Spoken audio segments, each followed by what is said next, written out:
Welcome today 7। और आज के इस डे में हम लोग बात करने वाले हैं डिक्शनरी के बारे में। डिक्शनरी क्या चीज है और डिक्शनरी को हम कैसे यूज करेंगे पाइथन प्रोग्रामिंग में। सबसे पहले मैं आप लोगों को बताना चाहूँ हम डिक्शनरी को करली ब्रेसेस से रिप्रेजेंट करते हैं। हमारे पास डिक्शनरी में आपने डेटा को कैसे स्टोर करना है, जिस तरह हम एक लिस्ट में डेटा को स्टोर करते हैं। हमारे पास डेटा की वैल्यू पेयर्स की फॉर्म में हमारे पास डेटा स्टोर होता है। मैं एक डिक्शनरी बनाता हूँ, उसमें मैं नेम और फिर कॉलन लगाकर उसमें मैं समीर लिख देता हूँ। अब जो मेरे पास नेम है वो मेरे पास की है, जो मेरे पास समीर है वो मेरे पास वैल्यू है। इसी तरह हम डिक्शनरी में की वैल्यू पेयर्स लगाते हैं, यानी यहाँ पर हम लिस्ट की तरह या टपल की तरह यहाँ पर हम डेटा को स्टोर नहीं कर सकते। हमें लाजमी डिक्शनरी में की वैल्यू पेयर्स लगानी पड़ेंगी, वरना वो हमारे पास एक सेट कहलाएगा, यानी हम करली ब्रेसेस में सिंपल जस्ट डेटा को स्टोर कर देंगे। डिक्शनरी का क्यों यूज है पाइथन प्रोग्रामिंग में? लीजिए किसी होटल मैनेजमेंट के बारे में आप कोई प्रोजेक्ट बना रहे हैं और इसके लिए आपको फर्स्ट आइटम लिखना पड़ता है, उसके बाद उस आइटम की प्राइस लिखनी पड़ती है। बट ये काम आप लिस्ट में या सेट में या टपल में नहीं कर सकते। इसलिए आप आइटम की में लिखेंगे और उसकी प्राइस आप वैल्यू में लिख देंगे और फिर आप उसको इजीली एक्सेस कर पाएंगे। अब हम बात करते हैं कि हम डिक्शनरी को कैसे एक्सेस करेंगे, हम उसमें से डेटा को कैसे ऐड रिमूव करेंगे, चेंज करेंगे और कैसे अपडेट करेंगे। तो चलिए बिना टाइम वेस्ट किए, so let's get started. When to learn Python but don't know where to start? Join me for 30 days of Python, step by step, simple lessons and real projects. तो मैं जल्दी से एक फाइल ओपन कर देता हूँ। मैंने VS कोड ओपन कर लिया। अब उसके बाद हम बात करते हैं डिक्शनरी, यानी आपने डिक्शनरी को पाइथन प्रोग्रामिंग में कैसे राइट करना है। तो इसके लिए हम करली ब्रेसेस का यूज करेंगे। तो मैं मान लीजिए मैं यहाँ पर इन्फो के नाम से एक वेरिएबल बनाता हूँ, उसमें एक डिक्शनरी बना लेता हूँ। करली ब्रेसेस का यूज किया। अब यहाँ पर मैं की वैल्यू पेयर्स दूंगा, यानी फर्स्ट ऑफ ऑल इन्फॉर्मेशन में मेरे पास नेम आ गया। नेम क्या होगा? समीर, ठीक है। ये स्ट्रिंग, इसको आप स्ट्रिंग के फॉर्म, ठीक है। और उसके बाद उसकी एज हो गई, उसकी एज कितनी है? 16, ठीक है। और उसके बाद उसकी फील्ड कौन सी है भाई?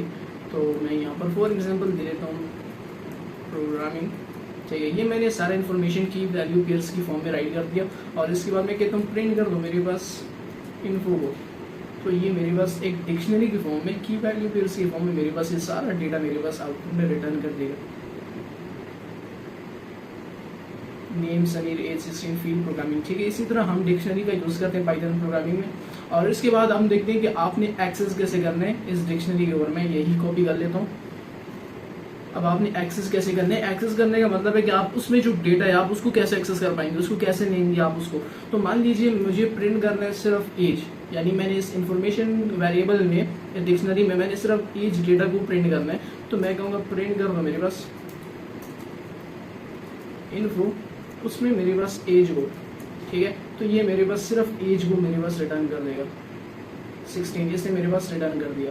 अब हमने कैसे एक्सेस करना है, ये आप इसको इजीली एक्सेस कर पाते हैं। आपने की दे दिया, वैल्यू आपको वो रिटर्न कर देगा। अब उसके बाद देखते हैं कि आपने ऐड कैसे करना है। आपने कोई आइटम है, कोई आपके पास की वैल्यू, आप उसमें और मजीद ऐड करना चाहते हैं, तो मैं वही यहाँ पर पेस्ट कर देता हूँ। मैं यहाँ पर कहता हूँ कि जो इन्फो है, ठीक है, जो डिक्शनरी है मेरे पास, उसमें आपने ऐड करना है। अब यहाँ पर मैं की दूंगा। अब की मैं क्या दूंगा? मैं कहता हूँ फोन नंबर, ठीक है। मान लीजिए मैं फोन नंबर दे देता हूँ, ये मेरे पास की है और ये इज इक्वल्स टू होगा, ठीक है, ये 0 होगा। तो ये मेरे पास हो जाएगा। अब उसके बाद प्रिंट कर दो मेरे पास इन्फो, ठीक है। तो अब ये मेरे पास फोन नंबर को भी की वैल्यू पेयर्स में ऐड कर देगा। ये आप देख सकते हैं, इसने मेरे पास फोन नंबर भी की वैल्यू पेयर में ऐड कर दिया। आप डिक्शनरी में आप कैसे ऐड करेंगे, ये उसका मेथड है। आपने इस तरह उसको ऐड करना है। अब आपने चेंज कैसे करना है? मान लीजिए मुझसे यहाँ पर मिस्टेक हो गई एज में, तो मैं एज को चेंज करना चाहता हूँ। तो मैं वही अगेन पेस्ट कर देता हूँ। मैं कहता हूँ कि जो मेरे पास इन्फो में मेरे पास जो एज है वो मेरे पास इक्वल्स टू है 17, ठीक है। और देन फिर मेरे पास प्रिंट कर देना इन्फो डिक्शनरी को। तो ये मेरे पास जो मेरे पास एज होगी उसको चेंज कर दिया, यानी 16 की जगह 17 लिख दिया। इसी तरह हम चेंज करते हैं डिक्शनरी में। अब उसके बाद आपने किसी चीज़ को रिमूव करना है। मान लीजिए आपने फील्ड को रिमूव करना है, तो इसके लिए मैं यहाँ पर पॉप कीवर्ड का भी यूज़ कर सकता हूँ। जिस तरह हमने टपल में यूज़ किया था, लिस्ट में भी हमने यूज़ किया था और सेट में भी हम पॉप कीवर्ड का यूज़ करते हैं रिमूव करने के लिए। तो मैं यहाँ पर कहूँगा प्रिंट कर दो मेरे पास, या मैं कहता हूँ इन्फो डॉट पॉप कर दो मेरे पास एज को, ठीक है। और ये मेरे पास प्रिंट कर देना।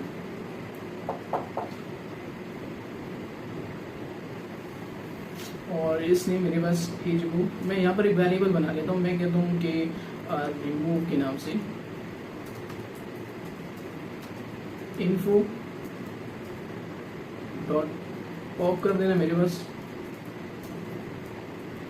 एज को, उसके बाद मेरे पास प्रिंट कर देना मेरे पास रिमूव को। ठीक है, अभी मैं इसको रन करता हूँ तो ये मेरे पास रिमूव कर देगा एज को, इसने मेरे पास रिमूव कर दिया।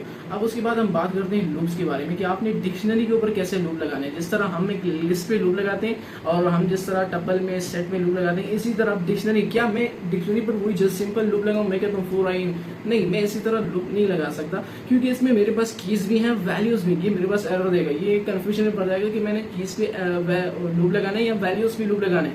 तो मैं यहाँ पर दूंगा कि आपने फॉर की और इसकी जो वैल्यू है इन, जो कि मेरे पास इन्फो में, ठीक है, डॉट आइटम्स।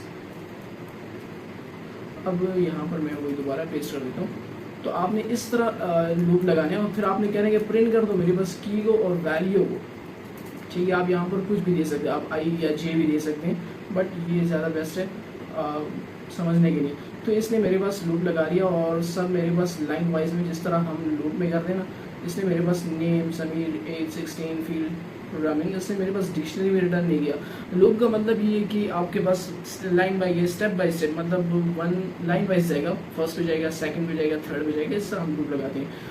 अब ये हो गया लूप्स के बारे में। तो हमने पढ़ा कि आपने कैसे डिक्शनरी में ऐड करना है, एक्सेस करना है, रिमूव करना है, चेंज करना है, आपने लूप कैसे लगाना है। और इसके बाद हम अब चलते हैं, एक छोटा सा प्रोजेक्ट बनाते हैं रेस्टोरेंट मैनेजमेंट के बारे में पाइथन प्रोग्रामिंग में। सो चलिए स्टार्ट करते हैं। यहाँ पर मैं आप लोगों को एक और बात बताना भूल गया कि आप लोग जब डिक्शनरी में से किसी भी चीज़ को रिमूव करना चाहें और आप पॉप कीवर्ड का यूज़ करना चाहें, तो यहाँ पर आप लोगों को कोई भी वेरिएबल बनाने की जरूरत नहीं है। जिस तरह मैंने यहाँ पर एक वेरिएबल बनाया, आप जस्ट इस तरह इन्फो जो मेरे पास डिक्शनरी उसमें से पॉप कर दो मेरे पास एज को, और फिर उसके बाद मेरे पास प्रिंट कर देना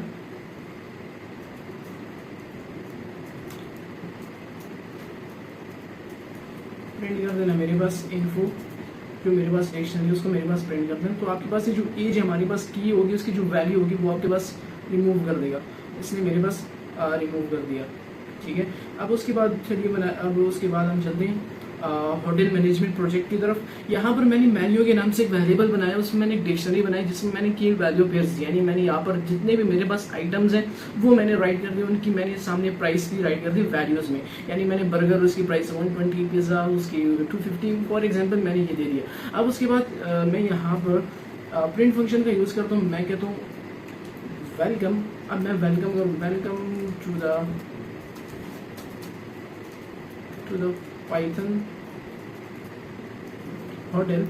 ठीक है, तो आप ये दे सकते हैं यहाँ। ठीक है, उसके बाद मैं यहाँ पर एक एम्प्टी डिक्शनरी बनाऊंगा ऑर्डर के नाम से, जो कि मेरे पास यूजर इनपुट करेगा कि आपने ये ऑर्डर दिया है, ठीक है, ये आइटम है, और ऑटोमेटिकली वो जाकर उसकी प्राइस मतलब मालूम कर लेगा कि भाई इसकी ये प्राइस है, वो जाके ऑर्डर में मेरे पास स्टोर हो जाएगा, जो कि मेरे पास एम्प्टी डिक्शनरी होगी। ठीक है, तो मैं कहता हूँ order is equals to this one. अब उसके बाद मैंने ये जो मेन्यू है ये मैंने यूजर को शो कराने है, भाई ये मेन्यू है, आप इसमें क्या चूज करना चाहते हैं। तो मैं यहाँ पर फॉर लूप का यूज करता हूँ। मैं कहता हूँ फॉर आइटम और इसकी price in menu dot items, और आपने प्रिंट कर देना यूजर को शो करने एब्स्ट्रैक्ट में। मैं यहाँ पर करता हूँ कि आइटम, ठीक है, और जो कि मेरे पास प्राइस है। ठीक है, जो मैंने यहाँ पर लूप लगाई है, 2 चीज़ें, ये मेरे पास की है और ये मेरे पास उसकी वैल्यूज है। और यहाँ पर आप RS लिख दें, रुपीज़ लिख दें या डॉलर्स लिख दें, आप जो भी। ठीक है, अब ये मैंने यूज़र को शो करा दिया। अब उसके बाद मैं यहाँ पर वाइल लूप का यूज़ करूँगा, यानी मैं यूज़र से इनपुट लूँगा, यूज़र इनपुट करेगा आइटम, ठीक है, वो अगेन उससे पूछेगा भाई दूसरा आइटम है, तो दूसरा दोबारा इंटर करेगा, फिर पूछेगा तीसरा आइटम, 4, 5, 6, 7। उसके बाद जब यूजर कहेगा बस, तो उस वक्त ये प्रोग्राम रुक जाएगा। तो मैं यहाँ पर कहता हूँ व्हाइल ट्रू। अभी के लिए मेरे पास सब कुछ ट्रू है, और यहाँ पर मैं इसमें यूजर से इनपुट लेता हूँ। यूजर इनपुट के नाम से मैं वेरिएबल बनाता हूँ। मैं यहाँ पर इनपुट लूंगा यूजर से इंटर योर आइटम, और यहाँ पर मैं साथ में लिख भी देता हूँ कि अगर आप एग्जिट लिखेंगे तो ये आपके पास ट्रू फिनिश हो जाएगा, ये आपके पास प्रोग्राम फिनिश हो जाएगा। अब यहाँ पर यूजर क्या इनपुट करता है, मैं कहता हूँ अगर यूजर इनपुट मेरे पास इक्वल्स टू एग्जिट हुआ, ठीक है, मैं यहाँ पर एक और चीज़ ऐड कर डॉट टाइटल अब टाइटल कीवर्ड का ये मतलब है कि जो आपके पास जो इंटर करेगा वर्ड का जो फर्स्ट कैरेक्टर होगा वो आपके पास ऑटोमेटिकली कैपिटल हो जाएगा। अगर आप स्मॉल लिखेंगे वो आपके पास ऑटोमेटिकली ये टाइटल कीवर्ड उसको कैपिटल कर देगा। तो यहाँ पर अगर मेरे पास यूजर का इनपुट एग्जिट हुआ तो आपने ब्रेक कर जाने, ठीक है, आपने ब्रेक कर जाने। एलिफ अगर यूजर इनपुट इन मेन्यू हुआ, अगर मेरे पास जो यूजर इनपुट करेगा अगर वो मेरे पास मेन्यू में हुआ, वो आइटम्स मेरे पास हुए, तो इस कंडीशन में आपने क्वांटिटी का भी पूछना है। क्वांटिटी का मतलब है कि वो यूजर से पूछेगा कि भाई आपने अगर एक आइटम एंटर किया बर्गर तो आपको कितने चाहिए, 2 चाहिए, 3 चाहिए, 5 चाहिए, ठीक है। ये क्वांटिटी मैं उससे इनपुट कराऊंगा, मैं इंटीजर में लूंगा, ठीक है, इसलिए मैंने इन कीवर्ड का यूज किया। और इंटीजर में इनपुट लूंगा इंटर द क्वांटिटी ऑफ, अब यहाँ पर मैं कर्ली ब्रेसेस में एफ स्ट्रिंग में मैं लिख देता हूँ जो कि मेरे पास यूजर इनपुट करेगा, ठीक है। आपको कितनी क्वांटिटी में चाहिए तो अब यूजर यहाँ पर इनपुट करेगा। अब उसके बाद मैं यहाँ पर एक और कंडीशन लगाता हूँ, अगर मेरे पास यूजर इनपुट इन ऑर्डर हुआ, ठीक है, जो मेरे पास डिक्शनरी है अगर मेरे पास उसमें हुआ तो इस कंडीशन में जो ऑर्डर है उसमें आपने यूजर इनपुट को ले लेना है, ठीक है, और उसमें प्लस इक्वल्स टू कर देना क्वांटिटी को, यानी जो मैंने ऑर्डर के नाम से एम्प्टी डिक्शनरी बनाई जिसमें मैं सारे आइटम्स को स्टोर करूंगा। अब वो जो क्वांटिटी होगा उसको भी साथ में आपने उसमें ऐड कर देने, यानी आपने उसको वैल्यूज में ऐड कर देने। एल्स अगर मेरे पास ना हुआ तो इस कंडीशन में आपने क्या करना है, यूजर इनपुट, उसमें आपने जस्ट वही क्वांटिटी आपने दोबारा से जो पिछली होगी आपने वही सेम उसी तरह आपने फिर उसमें ऐड नहीं करना। यहाँ पर मैंने इंक्रीमेंट को यूज किया प्लस इक्वल्स टू, यानी ये चीज इसमें ऐड होगी, ठीक है, ये हो गया। अब उसके बाद यहाँ पर मैं एल्स कीवर्ड का यूज करूंगा फाइनली। अब जो कि मेरे पास इफ यूजर इनपुट करेगा एग्जिट, उसके बाद ये एलएफ होगा, उसके बाद एल्स अगर मेरे पास यूजर इनपुट मेन्यू में ना हुआ तो मैं लाजमी बात है यूजर से कहूंगा कि हमारे पास ये चीज अवेलेबल नहीं है, तो आप please inter item in menu, जो मेरे पास मेन्यू में आप उसको एंटर करेंगे। या यहाँ पर मैं कर्ली ब्रेसेस में लिख देता हूँ एफ स्ट्रिंग में यूजर इनपुट, ठीक है, आपने जो यूजर इनपुट किया वो हमारे पास अवेलेबल नहीं है, आप इस तरह भी लिख सकते हैं। अच्छा, ये बात होगी हमारे पास ऑर्डर्स की, यूजर से इनपुट लेगा, ऑर्डर देगा, उसको जाके स्टोर कर देगा, उसकी प्राइस और क्वांटिटी सब कुछ। अब हमने टोटल पेमेंट करनी है, भाई आपकी प्राइस ही होगी, सब कुछ को टोटल करके यूजर को शो कराने। तो मैं यहाँ पर एक कंडीशन लेगा, अगर मेरे पास ऑर्डर हुआ तो इस कंडीशन में आपने क्या करना है, मैं यहाँ पर टोटल के नाम से एक वेरिएबल बनाता हूँ, मैं कहता हूँ टोटल मेरे पास फिलहाल के लिए 0 है, टोटल पेमेंट मेरे पास 0 है। अब उसके बाद मैं यहाँ पर एक लूप लगाता हूँ, मैं कहता हूँ for item quantity in order dot items, ठीक है। और यहाँ पर आपने करना है, मैं प्राइस के नाम से एक वेरिएबल बनाता हूँ जो कि मेरे पास मेन्यू है, उसमें आपने आइटम को ले लेना है, ठीक है, और उसको आपने मल्टीप्लाई कर देना क्वांटिटी के साथ, ठीक है, जो कि मैंने यहाँ पर लूप लगाया, जो कि मेरे पास वैल्यूज होगी। अब मेरे पास बेसिकली क्या होगा कि मेरे पास बर्गर की प्राइस 150 है, अब मैंने क्वांटिटी है 2, अब वो उसको 2 को 150 से मल्टीप्लाई करेगा तो मेरे पास 300 आ जाएगा, यानी टोटल प्राइस मेरे पास 300। अगर आप 5 एंटर करते हैं तो इसी तरह हमारे पास होगा। अब उसके बाद मैं यहाँ पर टोटल के नाम से जो मैंने वेरिएबल बनाया मेरे पास 0 है, इसमें आपने प्लस इक्वल्स टू कर देने मेरे पास प्राइस को, ठीक है, और फॉर लूप से बाहर रखकर आपने इंडेंटेशन का ख्याल करना है, और यहाँ पर आपने प्रिंट फंक्शन का यूज करना है, और एफ स्ट्रिंग में आपने राइट कर देना है कि द टोटल प्राइसेस, आपने यहाँ पर जो टोटल होगा आपने उसको प्रिंट कर देना है, दैट्स इट। अब उसके बाद मैं चलिए इस प्रोग्राम को रन कर दें।